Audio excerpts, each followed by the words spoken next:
Juan Ramón Rayo, bienvenido y muchas gracias por estar en el podcast del Liberal. Juan Ramón Rayo es lo que los estadounidenses llaman un economista pop y que es casi una contradicción en los términos, porque les puedo asegurar, y hablo por experiencia propia, que el camino más directo para alcanzar la popularidad no es precisamente dedicarse a escribir de economía.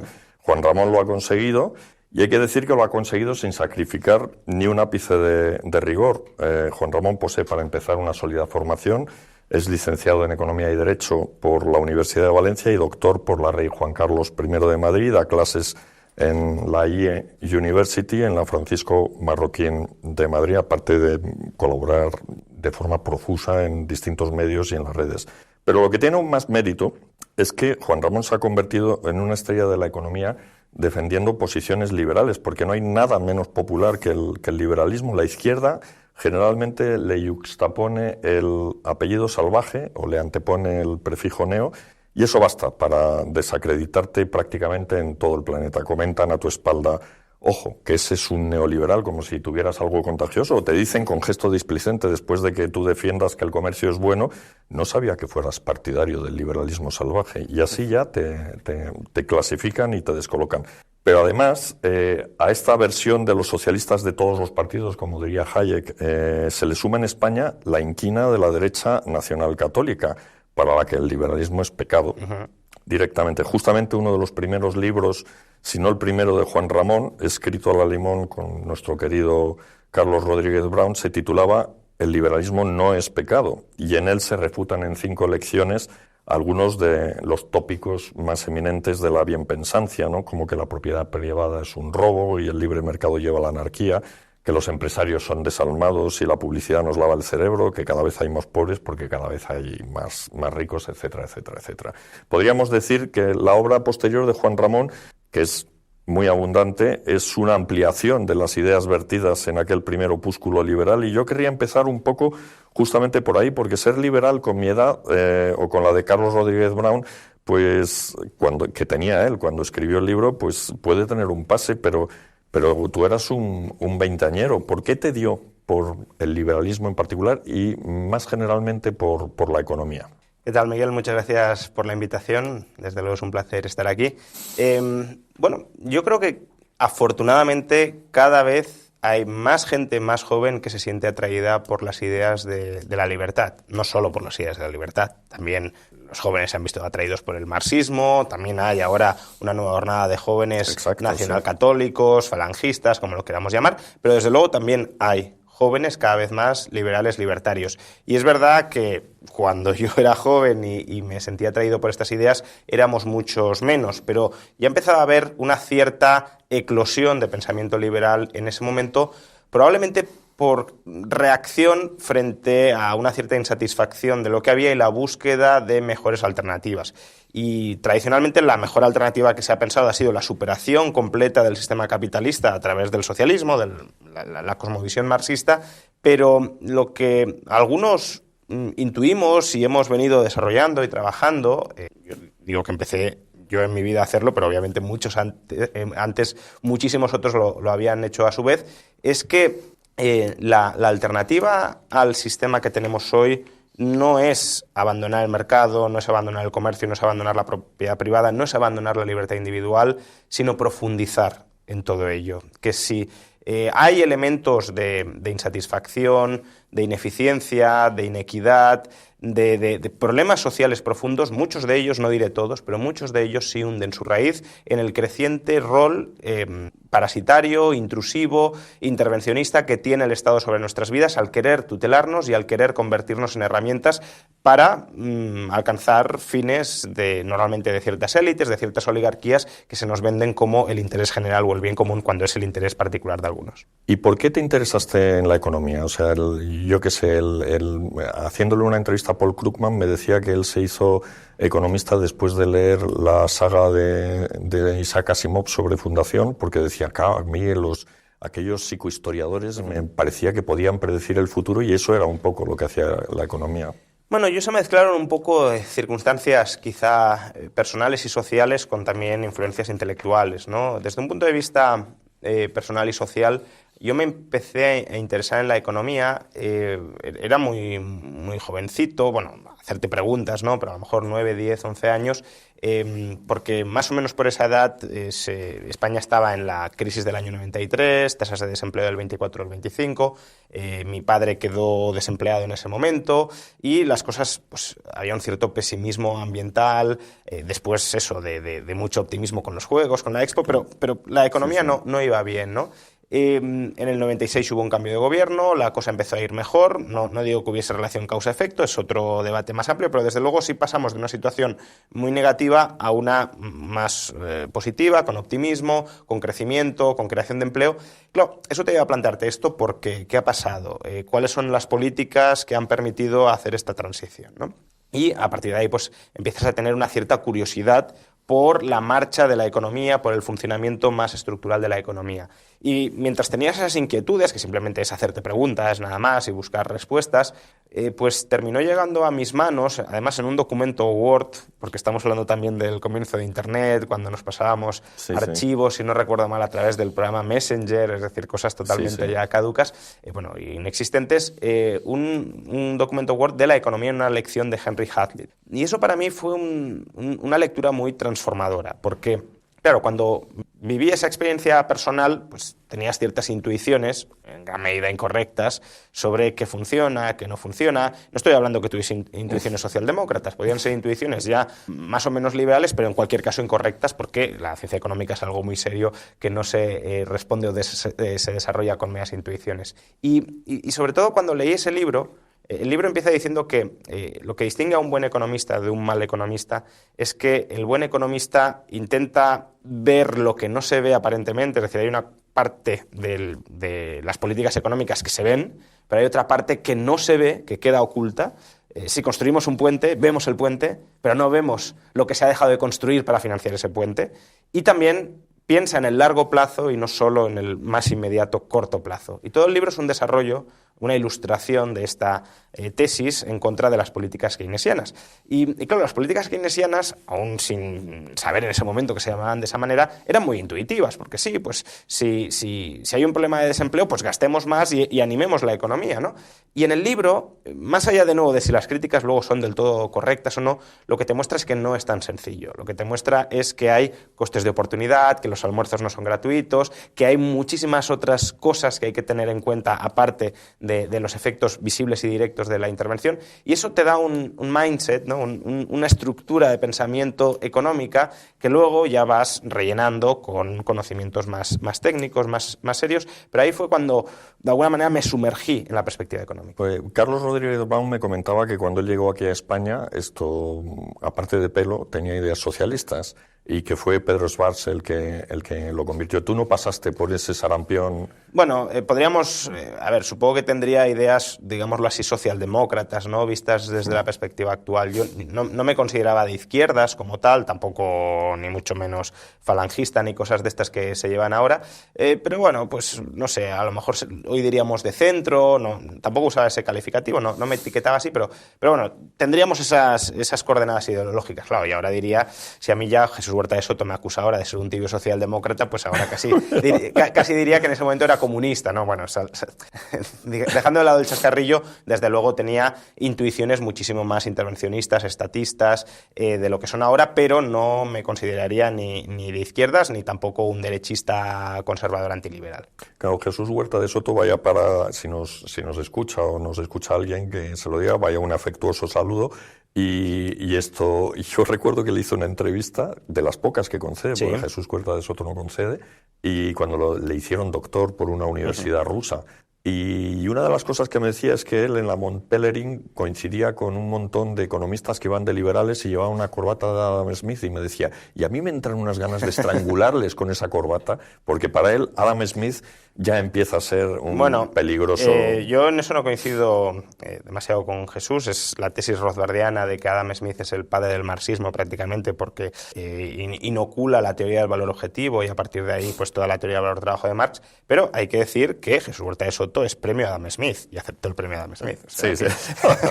Pues bueno, esto, no sé cuánto llevamos de entrevista, probablemente 10 minutos, pero por la palabra Estado o la idea de Estado ha salido como 6 o 7 veces ya. A ti en la Wikipedia te califican de minarquista. ¿Qué es eso exactamente? Bueno, a mí me gusta calificarme de anarquista filosófico. ¿Qué es un anarquista filosófico?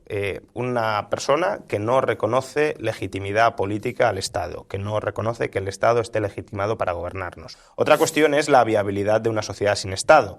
Claro. Yo suelo poner el ejemplo de yo no reconozco legitimidad a los criminales para que cometan crímenes. Me gustaría que en una sociedad desapareciera totalmente el crimen, pero probablemente no es muy realista esperar que el crimen pueda desaparecer totalmente. Habrá que luchar por minimizar la criminalidad, por mantener el crimen a su mínima expresión, pero por desgracia es muy probable que siempre haya algo de crimen. Pues con el Estado algo parecido. Es una comparación un poco fuerte, ¿no? Crimen y Estado. El Estado es la mafia dominante. Esta es una tesis de Mancur Olson que creo que es muy correcta. Incluso cuando se ha intentado testar en estados nacientes o en sociedades políticas nacientes, vemos que es así. Es decir, en la anarquía hay incentivos para el pillaje, para el robo, para explotar. Pero claro, si yo a ti te estoy atracando de vez en cuando, pues no es muy productivo, es costoso, etc. En cambio, si yo me establezco como un bandido no itinerante, sino estacionario, me quedo aquí y te digo, oye, a partir de ahora, en lugar de atracarte de vez en cuando me apetezca, todos los meses o todos los años me vas a pagar un tributo. Y a cambio de que me pagues un tributo, no solo te voy a dar protección, porque me interesa que tengas protección, porque si solo te puedo robar yo, no te puede robar el otro. Por tanto, te tengo que proteger, primero, de que no te robe otro dentro de la sociedad, porque el único que puede robar soy yo, y de que no te roben otras bandas de criminales externas, porque tú eres mío. Y aparte, Mancur Olson decía, también esa mafia estacionaria pues también se interesará en cuidar a aquellas personas que le pagan el tributo, por ejemplo, que se vuelvan más productivas, porque si son más productivas pueden pagar más, con lo cual, por ejemplo, proveerá bienes públicos si considera que eso puede incrementar la productividad. Entonces, el Estado en verdad sí surge como una mafia estacionaria o como defensa frente a mafias itinerantes que, bueno, pues necesitamos crear un Estado para protegernos de los que nos vienen a robar. Y la cuestión es, ¿ese Estado ha conseguido su legitimidad a través del consentimiento de todos aquellos a los que está de alguna manera extorsionando o parasitando? No lo hace, simplemente se impone por la fuerza y por el consentimiento implícito, eso sí, de un porcentaje a lo mejor importante de la población, pero no la totalidad. Y esos que no le reconocen legitimidad al Estado no tendrían por qué someterse a él. Otra cosa, insisto, es la viabilidad de una sociedad sin Estado y por eso yo, siendo anarquista filosófico, sí me considero minarquista político. El minarquista político es aquel que intenta reducir al Estado a su mínima expresión posible. Sería más o menos las ideas de Nozick del Estado mínimo. Nozick decía que el único Estado que puede llegar a estar justificado es el Estado mínimo. Yo creo que ni siquiera el Estado mínimo se puede legitimar. Quizá sí justificar desde un punto de vista histórico, es decir, surge por la violencia y se estabiliza por la violencia, pero no a legitimar. ¿Y un Estado mínimo en qué? Pues en lo mínimo que sea indispensable, es decir, en aquello que ya no podamos reducir más. Probablemente, pero ni siquiera es necesariamente un listado exhaustivo, defensa exterior, defensa interior, seguridad y justicia penal, porque ni siquiera la justicia civil tendría por qué ser proporcionada por el Estado. Y si lo queremos, ya que de alguna manera el Estado nos parasita y copa ámbitos de nuestras vidas, esto ya sería una postura más, no sé si tibiamente socialdemócrata, como diría el profesor Huerta de Soto, o más de visión estatista, pero también proveer una red de seguridad de última instancia para aquellos que queden descolgados de la vida social, de la sociedad abierta del mercado. Creo que no hace falta nada más y creo que todo lo que se pretenda justificar por encima de eso realmente es ya no ilegítimo, sino injustificable, porque no hay razón para justificar que le metas la mano en el bolsillo a uno, le arrebates la propiedad o le arrebates la libertad para que el Estado se ocupe de cosas de las que no necesita ocuparse. Claro, Ortega escribió un famoso ensayo sobre el origen deportivo del Estado. El tuyo sería el origen criminal, ¿no? Sí, del Estado. Pero no es el mío, es de Charles Tilly, sí, origen guerra y origen criminal del guerra y origen criminal del Estado, es su famoso artículo, sí. Pues inevitablemente... como crimen organizado, perdón. Como crimen organizado. Guerra y crimen organizado como origen del Estado. Por otra parte, la mafia se le atribuye ese origen. O sea, la mafia existe allí donde el Estado desaparece. Sí. Es que es eso. O sea, allí donde... Por eso digo que probablemente no podamos vivir sin Estado, porque si desaparece el Estado tiende a aparecer otro, lo cual no significa que ese otro esté justificado ni el que se va lo estuviera. Si se va el Estado, probablemente aparezca una mafia que es una especie de protoestado. Y por eso los minarquistas políticos nos resignamos y decimos, bueno, pues habrá algún tipo de Estado porque hay incentivos para que si nos lo cargamos vuelva a aparecer, intentemos mantenerlo a la mínima expresión posible porque haya lo que haya, no está legitimado para que esté y por tanto hay que comprimirlo al máximo. Bueno, la legitimidad se puede adquirir esto ex post mediante votaciones y estoy pensando en que los países más prósperos del planeta, y esta es una pregunta que le repetí al profesor Rodríguez Brown y a la calle, los países más prósperos tienen estados grandes, que son los escandinavos. Bueno, aquí varias cosas. El argumento de que podemos otorgarle legitimidad ex post es una tesis válida. Hay un libro muy interesante de uno de mis filósofos favoritos que se llama Michael Huemer, El problema de la autoridad política, y justamente estudia este tipo de cuestiones, ¿no? Si realmente le estamos dando legitimidad ex post al Estado. Y Michael Huemer dice, vamos a ver, ¿de verdad por el hecho de votar le damos legitimidad al Estado? ¿Qué pasa? Que si uno no vota o incluso uno declara que no quiere votar, ¿el Estado le reconoce que se puede secesionar? No, entonces si no te puedes separar, por el hecho que votes no le tienes por qué estar dando legitimidad. Es como si yo te digo, oye, si me tienes que pagar, vamos a pedir una pizza y tú me la vas a pagar. Si no comes, me la pagas igual. Y si comes, me estás legitimando pues, que la hemos pedido juntos. No me estás dando opción a que no la pague. Por tanto, el hecho de que tú la comas no significa que estés de acuerdo en que yo pida la pizza a tu costa.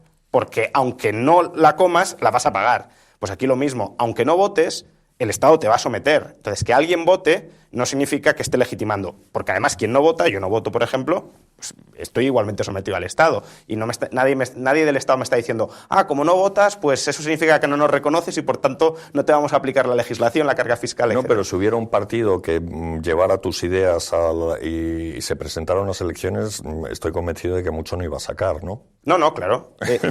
Claro. Y eso es de alguna manera legitima a los que defienden un Estado grande. A aquello... A los partidos legitima que son... el Estado grande para aquellos que quieran el Estado grande. El problema es que el liberalismo defiende a las minorías y la minoría más extrema es el individuo. Entonces, no podemos imponerle relaciones contractuales u obligaciones unilaterales a personas que no las han consentido, ¿no? Y en cuanto a la otra pregunta, que era la relevante, los estados, las sociedades más prósperas tienen estados grandes. Yo disputaría que las sociedades más prósperas tengan estados grandes. Diría que hay sociedades prósperas, incluso muy prósperas, con estados grandes, pero hay sociedades también muy prósperas con estados muy pequeños. En el caso de Europa, probablemente el estado más pequeño que tengamos sea el suizo, y es la sociedad junto con Noruega, pero por otras razones, ¿no? Noruega por sus yacimientos petroleros, Suiza se suele decir que por el sistema financiero, ni siquiera por el sistema financiero, porque no es tan importante dentro de su PIB, y en todo caso, que Suiza sea un refugio financiero es un síntoma de su respeto a la propiedad privada, sus instituciones pacificadoras, su respeto a la privacidad, etcétera, que son las que explican su alto nivel de ahorro interno, que son las que explican también su prosperidad, ¿no?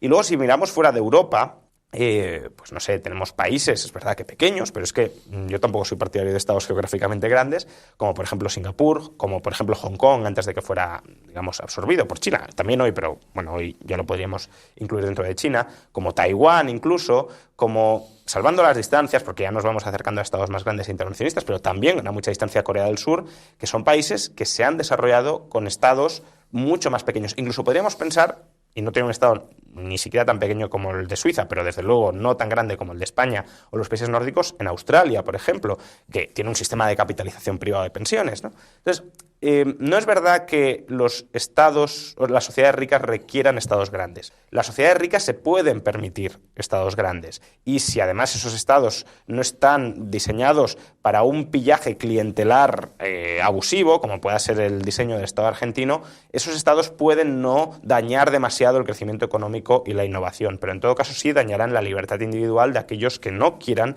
ese modelo de convivencia política o de sumisión política, porque una persona tiene sus proyectos de vida, tiene sus planes de vida, y el Estado le impone un determinado proyecto y muchas veces lo sacrifica para los proyectos de los demás. Y eso es lo que el liberalismo objeta fundamentalmente. Esto has mencionado a Suiza. Suiza tiene efectivamente el peso del gasto público, creo que está en torno al 30 y pico por ciento. 30 y poco, sí. Y esto es en gran medida porque no tiene sanidad pública, sino exclusivamente por eso.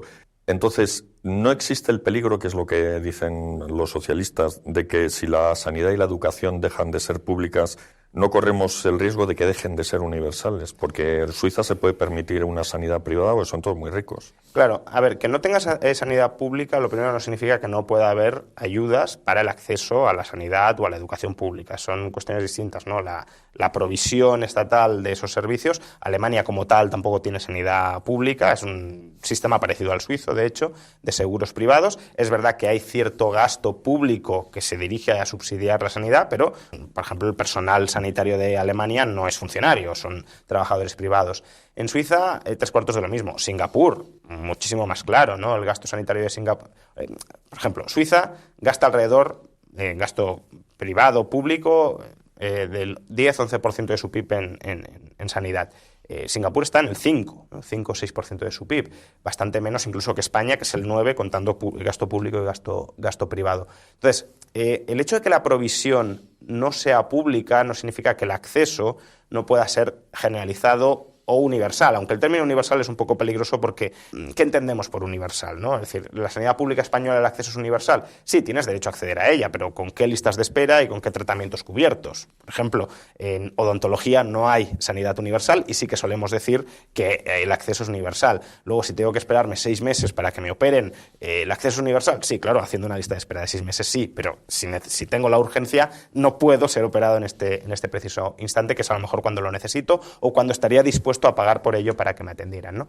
Entonces, ya digo, siendo el adjetivo universal un poco peligroso, sí que puedes tener un acceso sanitario amplio, de coberturas muy extendidas a todos los ámbitos de la sociedad, incluyendo, que yo creo que eso es lo fundamental, ¿no?, a esa parte de la sociedad que queda como más descolgada o que queda en ciertos momentos desamparada o incluso marginada de la sociedad de mercado y de la generación de riqueza. Sí puedes tener, lo mencionaba antes, en ese estado mínimo que creo que podría llegar a explicarse o justificarse, aunque no legitimarse, pues ese programa de transferencias, de red de seguridad de última instancia, que entraría en la cobertura, claro, sanitaria y educativa para aquellos que queden descolgados. Pero eso no significa ni que la sanidad deba ser pública, ni que, para mí, incluso con mucha más claridad, que la educación deba ser pública. Claro, la educación no te voy a decir nada porque vamos fatal en PISA, pero la sanidad española, con todos sus achaques, no puede ser mala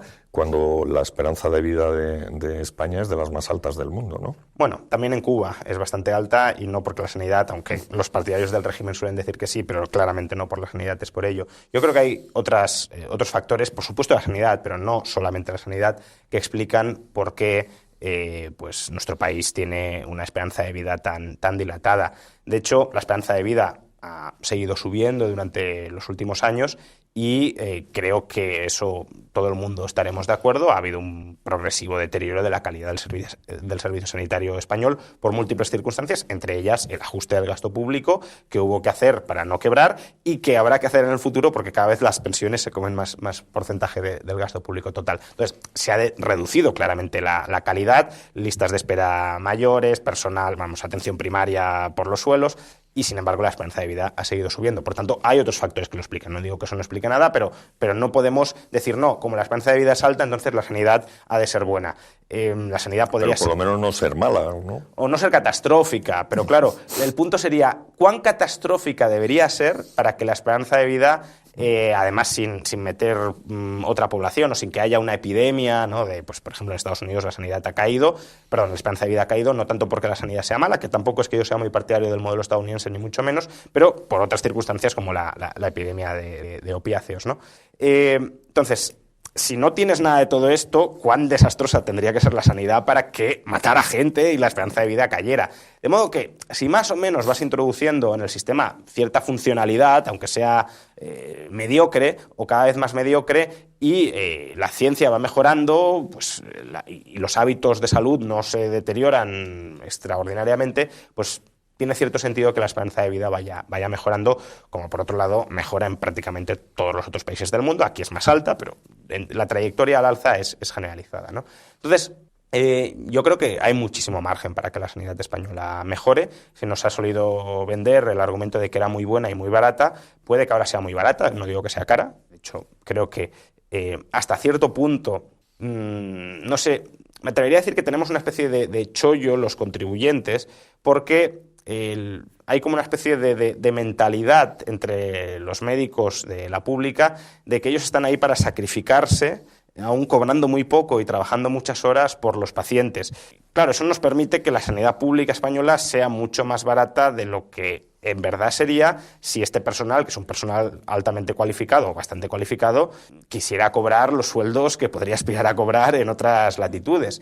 Pero como que se sacrifican para, aunque cobre poco aquí, me quedo aquí, cada vez menos también, pero bueno, me quedo aquí y presto el servicio. Y eso permite mantener unos costes moderados, pero cuando haya que incorporar más personal o cuando haya que retener a ese personal porque ya se está yendo, los costes van a subir. No solo eso. Yo suelo plantear la siguiente reflexión que creo que es pertinente. Si la sanidad pública española es tan sumamente buena, ¿por qué en algunas partes de España, Madrid es un ejemplo muy claro, alrededor del 30 o del 40% de la población tiene un seguro sanitario privado? Porque, he dicho antes, el gasto público total en sanidad española son 9 puntos. 6 público, 3 privado. Es decir, que el sector privado copa un tercio del gasto público, del gasto sanitario total. Y lo copa no porque, bueno, en parte por dentistas, odontología, que es algo que no está cubierto en la pública, pero eso es poco, lo copa por volver a hacer un gasto que ya podríamos hacer a través del sistema público. Entonces, ¿cómo puede ser que si a todos nos dicen, usted ya está pagando la sanidad pública, tiene derecho a recibir sanidad pública, la sanidad pública es excelente, que haya muchísima gente que diga, bueno, sí, es muy buena y es baratísima, es gratis, pero la voy a pagar otra vez por otro lado? ¿Será que esa gente dirá que esta sanidad pública no es tan buena? No es tan buena como para volver a pagar por lo que ya está pagando, por lo que podría recibir gratis en otro lado. Y además en unas calidades que también en el privado, como se está sobrecargando y deteriorando tanto el público, también se está trasladando el deterioro y la sobrecarga al privado. Entonces, yo creo que hay muchísimo margen de mejora y por desgracia el sector público, y ese es el problema, solo sabe mejorar las cosas gastando mucho más. Y muchas veces gasta mucho más y no lo mejora. Pero no es capaz de mejorar la eficiencia manteniendo el nivel de gasto o reduciéndolo. Solo, en todo caso, aumentar la eficacia con más gasto. Y claro, como no podemos gastar mucho más o no queremos gastar mucho más, porque además hay que subir impuestos para ello y habría que subir el IVA y hacer pagar a la gente que no quiere pagarlos, pues tenemos un sistema que se está deteriorando porque gasto congelado o creciendo por encima de las necesidades de la población que van envejeciendo y no es posible mejorar la eficiencia dentro del sistema público, pues deterioro de la calidad. Claro, los defensores de la sanidad pública que dicen que la sanidad pública no se vende, se defiende, sostienen que si esos 3 puntos de PIB que nos gastamos se destinaran a la sanidad pública, esto funcionaría mucho mejor. Todos los pacientes que van a la privada irían a la pública, con lo cual tendrías que extender todo el entramado público para que copara o prestara todos esos servicios que ahora está prestando la privada, con lo cual sobrecargarías todavía más el sistema público. Claro que contratarías más personal, tendrías más medios, pero también más pacientes que atender, con lo cual, salvo que ellos estén pensando, y no creo que lo piensen seriamente, que la productividad por paciente en la pública es mucho más alta que en la privada, eso es falso. Eso es falso, sí. Porque les pasarías, vale, sí, esos 3 puntos y todos los pacientes que ahora no tenéis. Con lo cual, en realidad, muchas veces cuando se hace este tipo de discursos también contra la escuela concertada, que es un poco lo mismo, ¿no? Si la escuela concertada fuera pública, pues tendríamos más recursos, ¿no? Porque tendríais muchos más alumnos y, por tanto, esos recursos serían consumidos por esos alumnos. Y como además el profesorado en la concertada cobra menos que en promedio que en la pública, pues habría que aumentar todavía más el gasto en educación para prestar un mismo servicio educativo. Muchas veces cuando se hace este discurso es primero porque hay burocracias intermedias que quieren tener todavía más poder. Ahora hay burocracias que controlan la parte de sanidad pública, pero no la parte de sanidad privada. Bueno, pues si controlaran también la parte de sanidad privada, el burócrata tendría mucho más capacidad de planificar sobre el conjunto de la economía, por supuesto, de imponer planes de estudio, de tutelar específicamente, en el caso de las escuelas, qué se enseña, qué no se enseña, a quién se contrata y a quién no se contrata, de colocar a estos o de colocar a los otros. Esa es una razón. Y la otra razón por la que se articulan estos discursos es como, de alguna manera, justifica como revisar el presupuesto público general en sanidad o en educación y a ver si además de absorber todo lo que hoy es privado, conseguimos destinar aún más recursos a estas partidas. Pero, de nuevo, nada es gratis y destinar más recursos significa sustraerlos de otras partes. ¿De dónde los sustraemos? De las pensiones, de la obra pública, de la I+D, de subir impuestos. ¿A quién se los subimos? ¿A las clases medias, a las bajas, a los ricos? Esa era la siguiente pregunta. ¿Se pueden subir los impuestos? Porque España tiene una presión fiscal que está por debajo de la media de la eurozona. Cada vez menos, pero sí. Cada vez menos, pero sí, hay margen para subir impuestos. Desde luego este gobierno es partidario de ello. ¿Tú qué opinas de...? Hombre, sí, margen para subir impuestos siempre hay. Hasta llegar al 100% del PIB, margen teórico hay. La cuestión es cuál sería el PIB si se subieran tanto, ¿no? Yo no creo en la curva de Laffer en los niveles actuales, pero desde luego si llevas los tipos marginales al 90% o al 95%, pues ahí sí tienes efectos Laffer, desde luego. A ver, España es verdad que tiene una presión fiscal por debajo de la media. La cuestión es por qué. Y hay dos razones fundamentales. Una, que los impuestos sobre el consumo son más bajos que en el resto de Europa. Entonces, si lo que queremos es subir el IVA o subir los impuestos especiales que pagan todos los ciudadanos, pues sí hay margen para subir impuestos equiparándonos a Europa. Pero eso es regresivo. Pero eso es regresivo y además, más allá de que sea regresivo o no, quienes defienden subir impuestos no es lo que quieren. Porque yo no defiendo subir impuestos y por tanto no quiero esto, vale, es lógico. Pero quien enarbola la bandera de vamos a subir impuestos, es muy bueno subir impuestos, si tú le dices, vale, subimos el IVA, te dirá que no. Entonces, a ver, si quieres subir impuestos pareciéndote a Europa y lo que hay que hacer para parecerte a Europa en impuestos no es lo que tú quieres hacer, entonces, ¿qué quieres? Quieres otra cosa, ¿no? Entonces, un factor es ese, es la menor carga tributaria que tenemos sobre el consumo. Y otro son los menores sueldos de España. Y me explico. El IRPF es un sistema progresivo. ¿Eso qué significa? Que el tipo medio de IRPF con una misma escala es más alto cuanto mayor sea el sueldo medio.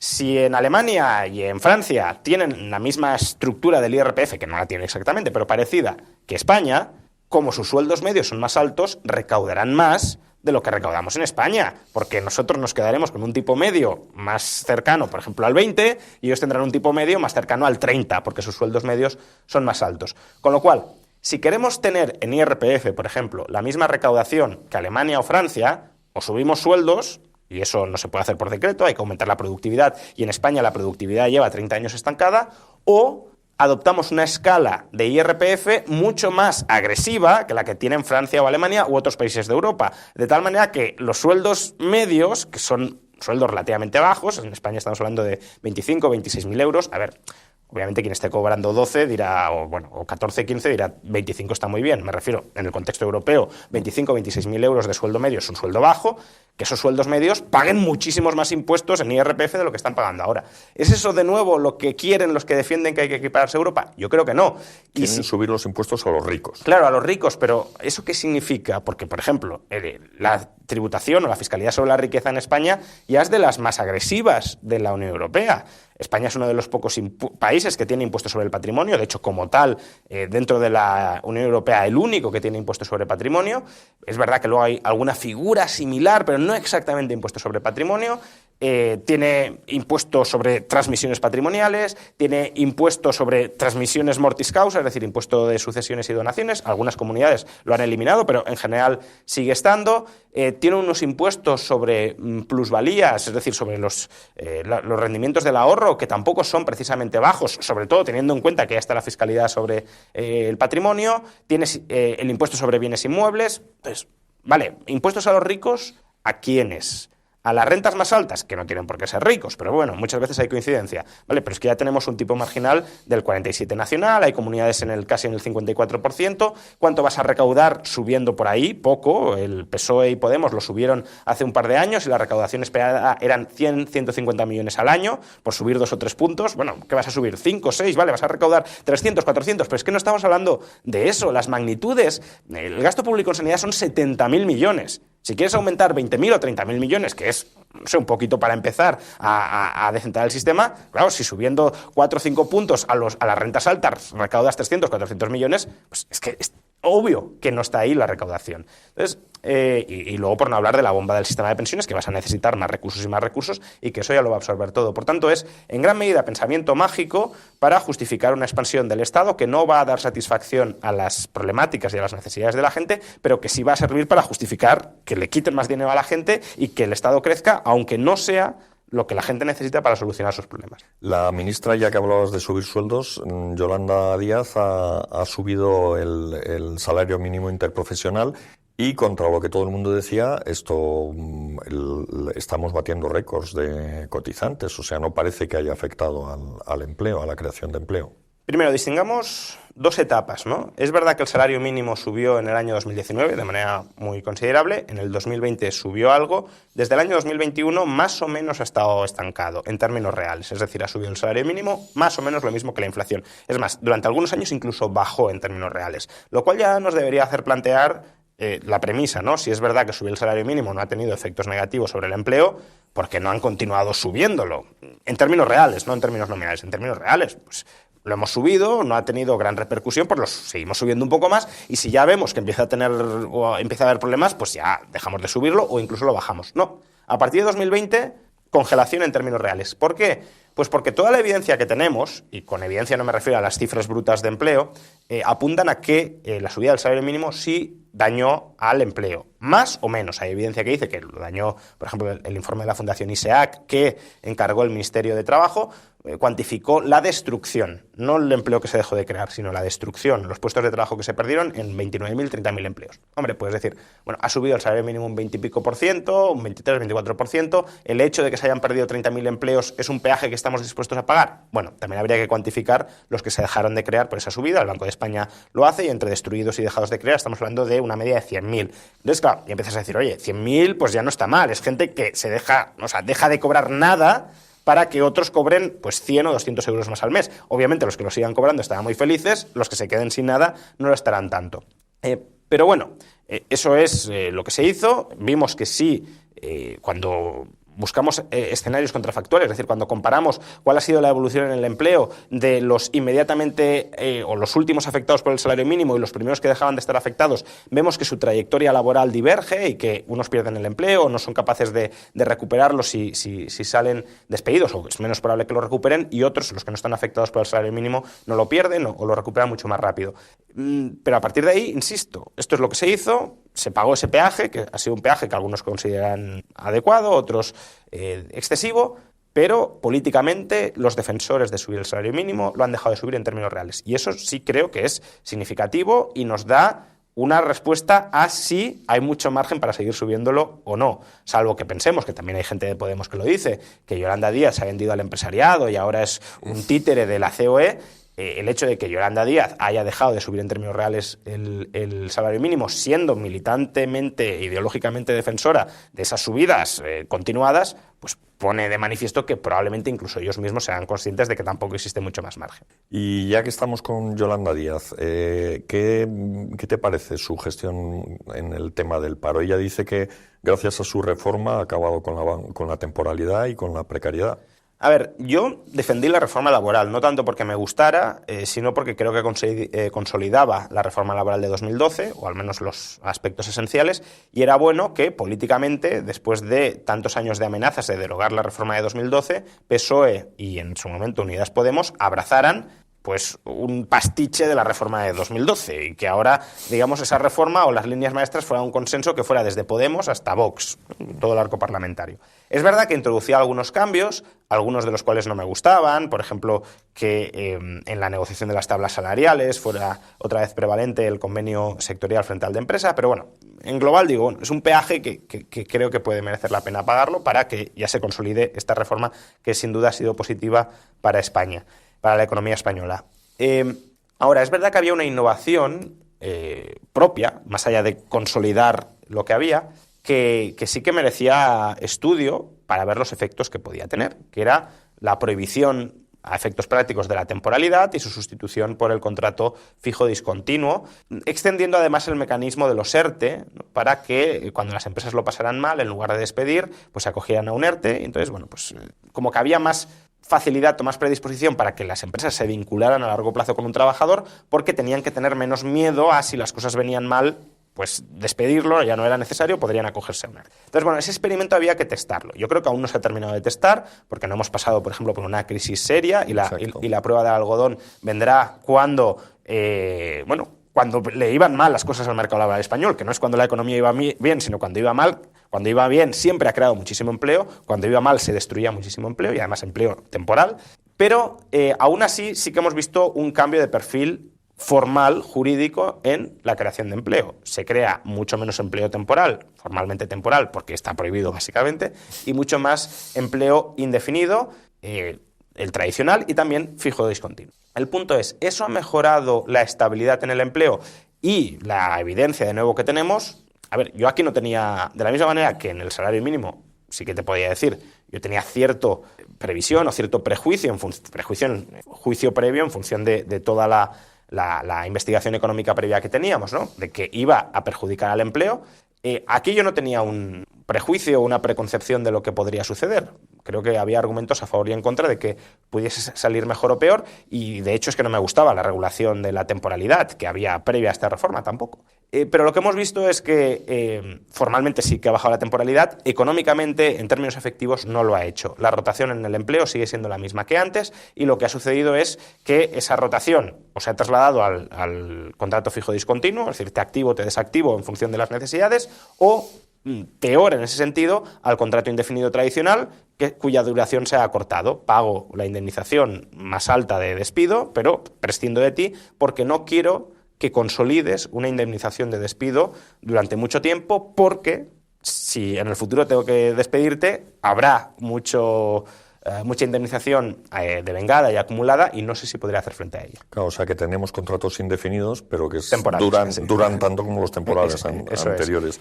Que cuidado, aún así uno puede decir, bueno, pues ha mejorado la cosa porque la cobertura y las garantías que tiene un trabajador indefinido o un fijo discontinuo son mayores que las que tiene un temporal. Vale, bueno, puede ser, no lo disputo, pero que el problema estructural que tenía la economía española, el mercado laboral español, que era su excesiva temporalidad, ese problema sigue ahí, y es un problema que va más allá de, también lo es, pero de las expectativas personales del trabajador. Es un problema que afecta a la productividad de la economía y a la capacidad de crecimiento de la economía, y eso no lo hemos solucionado.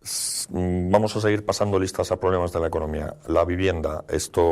Algunos estudios dicen que habría que hacer unos 600.000 pisos para alojar a toda la gente, que la creación de nuevos hogares, etcétera, etcétera. Pero hay casi 4 millones de pisos vacíos. Somos los líderes, por lo visto, de Europa también aquí. ¿Qué hay que hacer con la vivienda? Bueno, a ver, la vivienda vacía está allí donde la gente no la demanda. Entonces, claro, si la gente está dispuesta a mudarse, a trasladarse allí donde está la vivienda vacía, pues gran parte del problema de la vivienda se solucionaría. Pero es que la gente no quiere vivir en el mismo sitio. Claro. No quiere vivir donde está la vivienda vacía, sino donde no hay vivienda. Otra cuestión, esto ya sería requeriría una visión, se suele decir, de país, en verdad, pues de infraestructuras bastante más a largo plazo, es si habría que, de alguna manera, pensar en desconcentrar las ciudades y, bueno, pues toda la polémica de la España vaciada, ver si a través de interconexiones, también de política industrial en sentido de incentivos regionales, descentralización fiscal, descentralización normativa, a ver si las industrias se pueden recolocar, no todas ellas en los centros urbanos. Lo que pasa es que las economías de aglomeración son muy potentes y es difícil combatirlo, pero aún así, si a través de algún tipo de medidas se pueden recolocar de manera más distribuida, como puede tener una estructura más similar a la alemana, y en ese caso, pues claro, ya no necesitarías construir tanto en las grandes ciudades. Pero si eso no sucede, el problema es que falta vivienda donde la gente quiere vivir, que son las grandes ciudades. No solo por un tema económico, sino también por un tema de ocio, de educación, sanidad. De educación, sanidad, es decir. Pero bueno, educación y sanidad también podría decir, bueno, pues eso es políticas públicas que habría que invertir más, mientras el Estado se ocupe de eso, en las regiones que tienen peores centros. Pero de nuevo, no hay dinero para esto, etc. Entonces, bueno, si la gente se sigue concentrando en grandes ciudades, que no es un problema además exclusivamente español, sino es una dinámica más o menos global, con algunas excepciones, ¿qué hay que hacer? Pues hay que tratar de habilitar más vivienda en esas grandes ciudades. ¿Cómo se puede habilitar más vivienda? Pues en algunos sitios puede ser más o menos sencillo. Madrid puede crecer horizontalmente, por tanto hay que habilitar suelo, hay que permitir cambios en el uso del suelo, es decir, que si un suelo está calificado como industrial, pero no quiere nadie construir una fábrica allí, o las viviendas que se pueden construir son más valiosas que construir una fábrica, construyamos viviendas. Hay que habilitar más suelo. Yo diría también, aunque eso ya es más cuestionable por cuestiones estéticas y demás, habilitar más alturas, porque construir horizontalmente no siempre se puede, verticalmente sí. Luego cambiar, como digo, usos de suelo internos, de tal manera que un local se pueda reconvertir, por ejemplo, en vivienda, que cierta dinámica está habiendo, sobre todo en Madrid, de todo ello, pero en muchas ciudades está muy, muy bloqueado. Luego, facilitar la rehabilitación y la salida al mercado de viviendas que pues estén vacías en las grandes ciudades, pero muchas de ellas porque no son habitables ahora mismo, dar seguridad jurídica al propietario para que tenga incentivos a alquilar, profesionalizar el mercado del alquiler, es decir, que en lugar de expulsar a los gestores profesionales, tratar de atraerlos, porque por economías de escala pueden abaratar los costes de la gestión de Claro, porque ahora la legislación al que privilegia es al pequeño tenedor, ¿no? Bueno, más que privilegiar, porque tampoco es que tenga privilegios no tiene. Pero bueno, a nivel de ocupación ilegal y todo esto. Lo que pasa es que, claro, a los grandes los perjudica enormemente. Entonces, que no te perjudiquen tanto ya lo llamamos privilegios, ¿no? Pero sí, efectivamente, a los que maltrata abiertamente es a los grandes. De manera que el incentivo es a que no vengan o a que solo vengan en ciertas condiciones, pues pudiendo comprar muy barato el piso, etc. Entonces, todo esto, luego, bueno, añadiría... Lo he mencionado antes, pero también para el área metropolitana de las ciudades, facilitar a través de infraestructuras las conexiones y a través de dotación de servicios públicos. Es decir, que no haya tanta diferencia en términos, pues ya digo, de sanidad, educación, parques, etcétera. Tanta diferencia entre vivir en el centro de Madrid, bueno, el centro a lo mejor es mucho decir, pero dentro de la Almendra Central o en el extrarradio, porque la dotación pública, y eso es una tarea del sector público, mientras se ocupe de ello, pues distribuya mejor el territorio, la ordenación del territorio. Eso es lo que permitiría de alguna manera desconcentrar la demanda y luego, por supuesto, también hay cambios culturales, que eso no es algo que el Estado puede hacer, pero que en cuanto a diagnóstico del problema sí hay que ponerlo de manifiesto. Es decir, la población en Madrid no es que se haya multiplicado. Lo que sucede es que el tamaño de los hogares se está reduciendo. Antes en una vivienda vivían 3 o 4 personas, había economías de escala, por tanto, en materia de vivienda.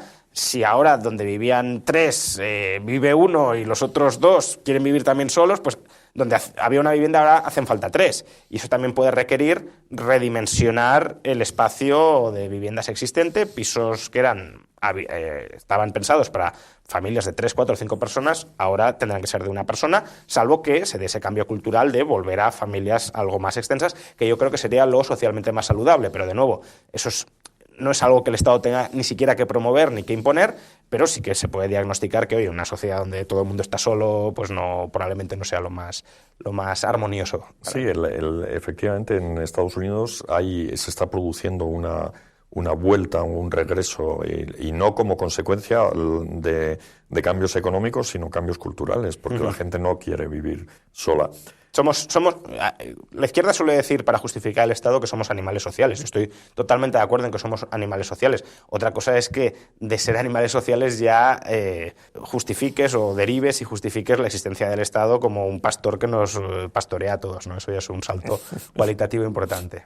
Oye, has mencionado de pasada que las pensiones se comen cada vez una porción mayor del gasto público. Según los informes de ejecución presupuestaria de este gobierno, entre 2010 y 2022 el Estado ha transferido 700.000 millones de euros a la Seguridad Social, más de 50.000 millones al año. Luego te dicen que tiene superávit la Seguridad Social, pero claro, lo que no te dicen es que tiene superávit porque le están enchufando un montón de recursos. El sistema de pensiones está en quiebra. ¿Qué habría que hacer?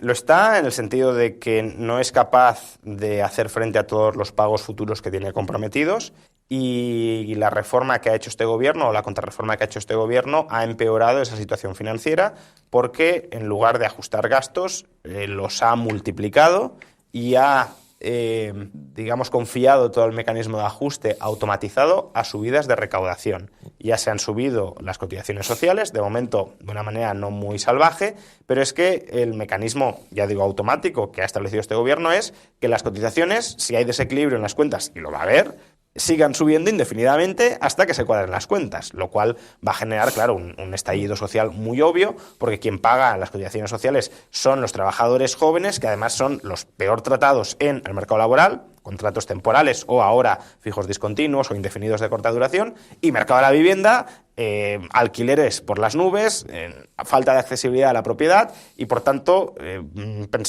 cotizaciones crecientes para pagar pensiones al casero, que será el pensionista que le arriende a precios crecientes ese inmueble, o al trabajador senior que esté ultraprotegido dentro de la empresa, blindado, y que precisamente por ese blindaje otros no puedan acceder o si viene un ajuste de plantilla, sean ellos los que sean rápidamente despedidos. Entonces, claro, que además les digas, no, y vais a tener que pagar muchas más cotizaciones sociales. Y además, no las vais a pagar para tener derecho a una mayor pensión, porque bueno, si aún te vendieran eso, alguno podría... No, es que el mecanismo de equidad intergeneracional no devenga derecho a mayores pensiones, por tanto, vais a pagar cada vez más cotizaciones sociales sin tener derecho a recibir una mayor pensión, porque además, aunque os reconocieran ese derecho, no os la podrían pagar, porque para mí uno de los resultados más tenebrosos del Aging Report de la Comisión Europea, que lo ha elaborado con los datos que le pasa al Ministerio de Economía de España, es que hasta ahora nuestra perspectiva era, bueno, España tiene un problema de pensiones hasta el año 2050, 2055, ahí va a ser muy complicado, los próximos 25 años, va a ser muy complicado atravesar o sobrevivir financieramente a ese periodo, pero luego, a partir del año 2055, ya la cosa va a ir mejorando poco a poco, incluso en 2060 o 2070 ya tendremos margen para mejorar las pensiones porque la demografía habrá cambiado tanto que se habrá reequilibrado. No, es que ahora, según el Aging Report, en 2070 tenemos más o menos el mismo problema que en 2050. Entonces, has cronificado el problemón de las pensiones y, por tanto, has abocado a la seguridad social a una situación de insostenibilidad e insolvencia todavía mayor de la que ya tenía. ¿Y qué hay que hacer? Pues yo habría dejado la reforma del año 2013 en vigor, porque esa reforma ajustaba las cuentas y es verdad que era una reforma muy dura para una parte de los pensionistas, por ejemplo los de las pensiones más bajas, y habría optado por revalorizaciones, por ejemplo, de las pensiones discrecionales para las pensiones más bajas en aquellos momentos en los que fuera necesario. Por ejemplo, obviamente, tras la inflación de 2022 no podías sin más dejar que se comiera todo el mundo esa inflación del 8 o del 9%, porque equivalía a una rebaja de golpe del 8 o del 9%. Pero bueno, puedes subir las pensiones bajas un 6, las medias un 4 y las más altas un 2. Entonces tienes un recorte real de las pensiones, pero progresivo, ¿no? Tanto que le gusta a la izquierda la progresividad. Y aún así, yo es que tampoco es que sea muy partidario de este tipo de reformas porque es trasladar el esquema asistencialista redistributivo del Estado a un sistema que supuestamente es contributivo, tanto has cotizado, tanto has pagado. Por tanto, aunque mi pensión sea alta, como yo he pagado mucho, a mí no me tienes por qué recortar más que a quien ha cotizado menos. Pero bueno, sabiendo la insostenibilidad del sistema, creo que alguna medida más o menos equitativa en ese sentido hay que aplicar. La reforma de 2013 solucionaba el problema, podían ser necesarios ciertos parches, ciertos ajustes, pero no cargártela, porque se la han cargado y la han revertido, han automatizado la revalorización universal de todas las pensiones, y eso te aboca a cotizaciones o explosivas o a que en el futuro haya que volver a recortar mucho más las pensiones. Ya estamos entrando ya en la parte final. Viendo una serie de televisión que se llama El Lotus Blanco, uno de los personajes comenta muy serio que ha decidido no tener hijos porque este es un planeta desahuciado. Y ¿tú crees que lo hemos hecho muy mal y que estamos destruyendo el planeta y que en suma vivirán nuestros hijos peor que nosotros? Yo creo que esa es una perspectiva de pesimismo antropológico que nunca ha traído nada bueno en la humanidad. Es decir, el ser humano siempre ha dado lo mejor de sí cuando mira al futuro con optimismo y con capacidad de mejorar y de controlar su propio futuro, no cuando ha caído en la superstición de pensar que está bailando al son de fuerzas absolutamente incontrolables y que además esas fuerzas incontrolables lo van a llevar a las tinieblas. Entiendo la perspectiva vital de muchas personas que consideren que el futuro va a ser peor y va a ser muy negativo y que, claro, si el futuro va a ser tan malo, ¿para qué vas a traer a niños al mundo? Yo creo que el análisis incluso debería ser al revés, ¿no? Las opciones que tenemos los seres humanos de mejorar el mundo pasan porque haya más seres humanos, porque haya más cabezas pensando en soluciones a los problemas a los que nos enfrentamos. Pero claro, para eso, de alguna manera, hay que revigorizar o revitalizar o evaluar el papel de la racionalidad, de la ciencia entendida en el buen sentido, no como doctrina aplicada unilateralmente desde el Estado y ante el que todo el mundo tenemos que rendirles iguana, sino como herramienta de uso de la técnica para mejorar nuestra calidad de vida. Volver a ver con optimismo el crecimiento, porque también todo esto va de la mano, ya no de quienes dicen que el futuro va a ser malo, sino de quienes dicen que debemos hacer el futuro malo a través de políticas de decrecimiento deliberadas desde los gobiernos. Claro, si tu panorama es todo va a haber menos, hay problemas que no podemos solucionar de ninguna manera, el ser humano siempre que piensa o siempre que desarrolla nuevas ideas es para hacer el mal y para destruir el planeta, pues ni hay solución, ni puede haberla, ni que es aconsejable que la haya, ¿no? Es casi un movimiento por la extinción voluntaria de la especie humana. Creo que es una perspectiva, ya digo, absolutamente denostable, criticable, rechazable, pero también, como suelo decir, que se autorregula en cierta medida. ¿Por qué? Pues porque, no a corto plazo, eso es evidente, pero sí a muy largo plazo, porque todas aquellas personas que tengan ese pesimismo antropológico tan inserto en sus ejes desaparecen y no transmiten sus genes. Con lo cual, las nuevas generaciones, aunque la población mundial se contraiga, y si está, parece que el invierno demográfico sí está ahí a escala global, y en parte, tampoco creo que sea la principal explicación, pero en parte por estas corrientes de pesimismo existencial, claro, los que se sigan reproduciendo sean aquellos que tengan una estructura biológica, digamos, más vitalista y más inclinada hacia la reproducción, y por tanto esos serán los que transmitirán sus genes, y bueno, la probabilidad de que sus hijos a su vez sean también vitalistas, optimistas y transmitan genes, también será genes tendentes a la reproducción, también será mayor, ¿no? Ojalá hubiese un cambio cultural que por bienestar personal, ¿no? Porque creo que mirar el futuro con esas lentes de que todo va a ser malo y de que nos vamos...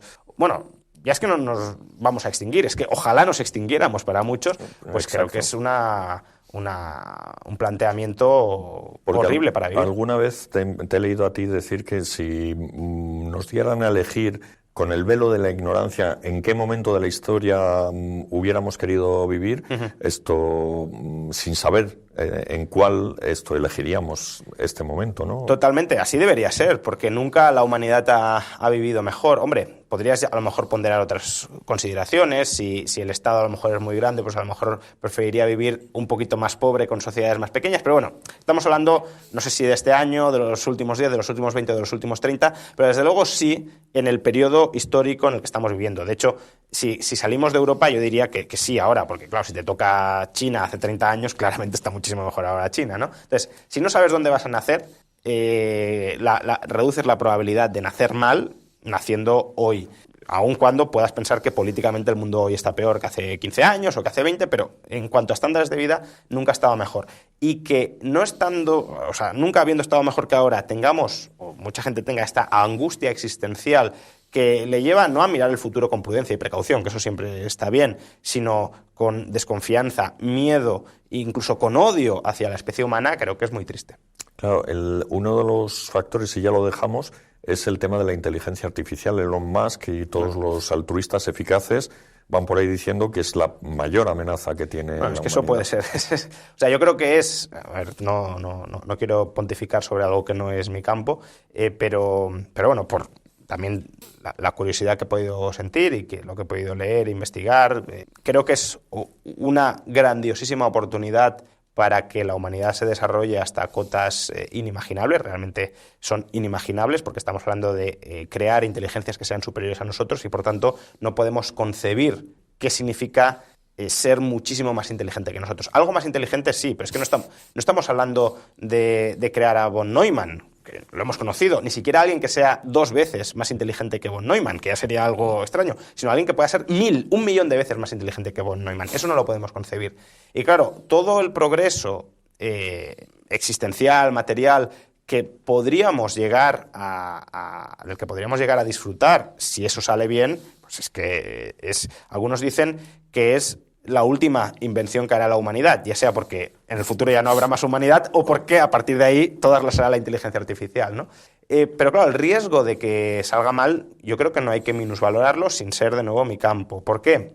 Porque veo complicado solucionar lo que en inteligencia artificial se llama el problema de la alineación, es decir, cómo alineamos nuestros intereses con los de la inteligencia artificial. La inteligencia artificial probablemente va a desarrollar a través de procesos emergentes sus propios fines, su propia agenda, sus propios intereses, y en la medida en que nosotros no vayamos de la mano con su consecución, y lo lógico es que nos vea como obstáculos, ¿no? Como nosotros vemos a las hormigas, pues oye, que estás ahí en medio y me molestas, o incluso como consumidores de recursos escasos que necesita ella, pues nos verá como competidores y por tanto nos puede intentar arrinconar, aunque la hayamos creado, o precisamente porque la hayamos creado y supongamos una existencia, una amenaza de que terminemos creando algo que la destrone a ella, ¿no? Pero es que aun cuando no desarrollara sus propios fines, tampoco está muy claro cómo darle órdenes para que las cumpla de tal manera que no nos aniquile. Me explico. Si yo a ti te digo, oye, búscame una forma de eliminar mi sufrimiento, pues hombre, la moralidad humana, el lenguaje humano, aunque no explicitemos todos y cada uno de los detalles, pues ya se sobreentiende que, no sé, si me duele una pierna, pues hay que buscar algo para aliviar el dolor de la pierna. Bueno, la inteligencia artificial podría o amputarme la pierna o directamente matarme, porque si estoy muerto ya no tengo más sufrimiento. Entonces... Bueno, pero eso no sería muy inteligente, ni artificial ni naturalmente. No, si tú le das objetivo, minimízame el dolor, medio más eficaz, acabar con el sujeto. O sea, en cuanto a optimización, lo es. No es humanamente inteligente. ¿Por qué? Pues porque los seres humanos tenemos una inteligencia que se ha desarrollado evolutivamente y que no llegamos a entender en su totalidad, que nos lleva a implícitamente comprender que si yo te digo minimízame el dolor es quiero seguir viviendo, no me mates, no me impongas costes muy onerosos para solucionarme ese problema. Pero la inteligencia artificial, como la estamos diseñando nosotros y no somos capaces de trasladarle nuestros parámetros morales porque ni siquiera los entendemos por entero, claro, si tú le das objetivo, función objetivo, minimizar el dolor, ¿cómo? Haz lo que quieras, claro. Pero es que aunque le digas, no, pues no me mates, bueno, a lo mejor te seda o te anestesia de por vida y no vuelves a tener dolor. Claro, todo eso es algo que puede suceder. ¿Y cómo evitamos que la inteligencia artificial haga esto? Creo que es un reto de primer nivel en el que están trabajando, supuestamente, porque ahí también hay mucha tela que cortar, pero bueno, en el que están trabajando supuestamente las empresas que están desarrollando la inteligencia artificial, y esperemos que tengan éxito, aunque viendo toda...